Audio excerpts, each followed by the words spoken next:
क्या आप जानते हैं कि दुनिया में एक ऐसा ज्योतिर्लिंग भी है जहां महादेव खुद मरीज भी बने और वैद्य भी? और हैरानी की बात तो यह है कि उन्हें चोट किसी राक्षस ने नहीं बल्कि उनके सबसे बड़े भक्त ने दी थी। आखिर ऐसा क्या हुआ था कि स्वयं भगवान शिव को अपना ही इलाज करना पड़ा? आइए जानते हैं इस अद्भुत रहस्य को। सदियों पहले लंका के राजा रावण ने कठोर तपस्या करके भगवान शिव को प्रसन्न किया। वरदान मिलने पर उसके मन में एक ही इच्छा जागी, वह महादेव को हमेशा के लिए लंका ले जाना चाहता था। भोलेनाथ उसकी भक्ति से प्रसन्न हुए, लेकिन उन्होंने एक शर्त रखी। उन्होंने कहा, रास्ते में यदि तुमने मुझे एक बार भी धरती पर रख दिया तो मैं वहीं सदा के लिए स्थापित हो जाऊंगा। रावण ने बिना देर किए यह शर्त स्वीकार कर ली और शिवलिंग को लेकर लंका की ओर चल पड़ा। लेकिन देवताओं को यह स्वीकार नहीं था कि महादेव कैलाश छोड़कर लंका चले जाएं। तब सभी देवताओं ने भगवान विष्णु से सहायता मांगी। यात्रा के बीच अचानक रावण को लघु शंका की तीव्र आवश्यकता महसूस हुई। उसने आसपास खड़े एक साधारण से ग्वाले को कुछ क्षणों के लिए शिवलिंग थमा दिया और जल्दी लौटने का वचन देकर चला गया। लेकिन वह ग्वाला कोई साधारण मनुष्य नहीं था, वह स्वयं भगवान विष्णु थे जिन्होंने ग्वाले का रूप धारण किया था। कुछ ही क्षण बाद उन्होंने शिवलिंग को धरती पर स्थापित कर दिया। जब रावण वापस लौटा तो उसके होश उड़ गए।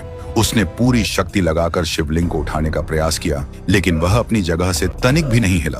क्रोध में अंधा होकर रावण ने शिवलिंग को अपने अंगूठे से इतनी जोर से दबाया कि उस पर एक दिव्य दरार उभर आई। उसी क्षण उसे अपनी भूल का एहसास हुआ। उसका घमंड टूट चुका था और वह पश्चाताप में डूबकर वहीं महादेव की आराधना करने लगा। तभी वहां एक रहस्यमयी वैद्य प्रकट हुए। उन्होंने बड़ी श्रद्धा से उस दरार का उपचार किया और शिवलिंग को पुनः दिव्य स्वरूप प्रदान किया। लेकिन सबसे बड़ा रहस्य तो तब खुला। वह वैद्य कोई और नहीं, स्वयं भगवान शिव थे। इसलिए आज उन्हें बाबा वैद्यनाथ के नाम से पूजा जाता है। यही पावन स्थान आज देवघर के नाम से प्रसिद्ध है। यह भारत का एकमात्र ऐसा तीर्थ माना जाता है जहां ज्योतिर्लिंग और शक्तिपीठ दोनों एक साथ विराजमान हैं। मान्यता है कि यही माता सती का हृदय गिरा था। आज भी बाबा वैद्यनाथ और माता पार्वती के मंदिरों को रेशमी बंधन से जोड़ा जाता है, जो शिव और शक्ति के अविच्छेद मिलन का प्रतीक माना जाता है। मंदिर के शिखर पर सामान्य त्रिशूल नहीं बल्कि पंचशूल स्थापित है, जिसके बारे में मान्यता है कि वह इस पवित्र धाम की रक्षा करता है।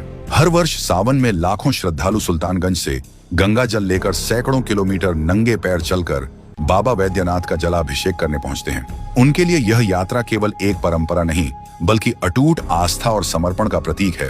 कहते हैं कि जो श्रद्धालु सच्चे मन से बाबा वैद्यनाथ का स्मरण करता है उसकी मनोकामनाएं पूर्ण होती हैं। यदि आपने बाबा वैद्यनाथ धाम के दर्शन किए हैं तो कमेंट में जय बाबा वैद्यनाथ अवश्य लिखें।